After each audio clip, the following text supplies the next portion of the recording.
encore une faille, encore un piratage révélé chez Facebook. 50 millions de comptes sont concernés. La faille est réparée, c'est ce que fait savoir le géant américain, mais le mal est fait. D'ailleurs, vous êtes directement concerné, Raphaël Gravely. Oui. Est-ce que c'est grave ?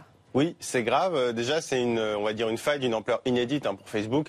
50 millions de comptes, peut-être 90 millions. Il y en a 40 qui ont été en fait déconnectés par précaution. Donc effectivement, c'est très grave pour le géant américain. Alors, c'est des données de profil, essentiellement, qui ont été, si ce n'est piratées, au moins dans l'environnement, un peu d'insécurité autour de ces données. C'est important quand même. En fait, ce qui est inquiétant, c'est qu'on ne sait pas tellement ce qui s'est passé. Facebook a communiqué, a dit que des hackers en fait, ont exploité une faille dans le code qui permettent en fait, de se connecter à la place des gens. Donc ça veut dire que potentiellement, ces hackers ont accès tout simplement à toutes les données des comptes Facebook de ces gens. Donc ça veut dire évidemment les photos, ça veut dire potentiellement les messages personnels. Alors c'est pas pour ça que ça a été fait, On n'est pas sûr que ça a été le cas. Mais en tout cas, Facebook, il y a une possibilité. Il y a une possibilité. Mais comment savoir si on est concerné, si on s'est fait pirater ou pas ? Il y a une méthode très simple.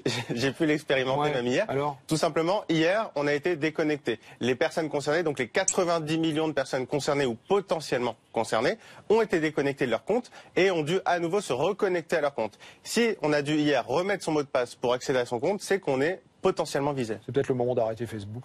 Faut peut-être s'en remettre compte. Peut-être. C'est ce qu'on peut se dire. Bon. Alors après, c'est vrai que c'est un peu inutile en fait. Ah bon, pourquoi ? C'est-à-dire qu'on peut se dire, on supprime son compte Facebook. On ne peut pas supprimer simplement ses données. Il faut supprimer son compte. Mais si on supprime son compte, pourquoi pas ? Déjà, chacun en fonction de ses usages est plus ou moins dépendant, on va dire. Mais le problème, c'est que Facebook déjà conserve les données ensuite pendant 90 jours. On ne sait pas, alors, officiellement. Les données sont ensuite supprimées. Facebook n'est pas toujours très transparent. C'est un peu compliqué. On peut réactiver son compte, donc alors, ça veut dire qu'elle si on supprime, on ne peut pas le réactiver. Et ensuite, Facebook partage certaines données indirectement avec beaucoup d'entreprises. Et ces entreprises, elles sont pas du tout obligées de les supprimer. Merci.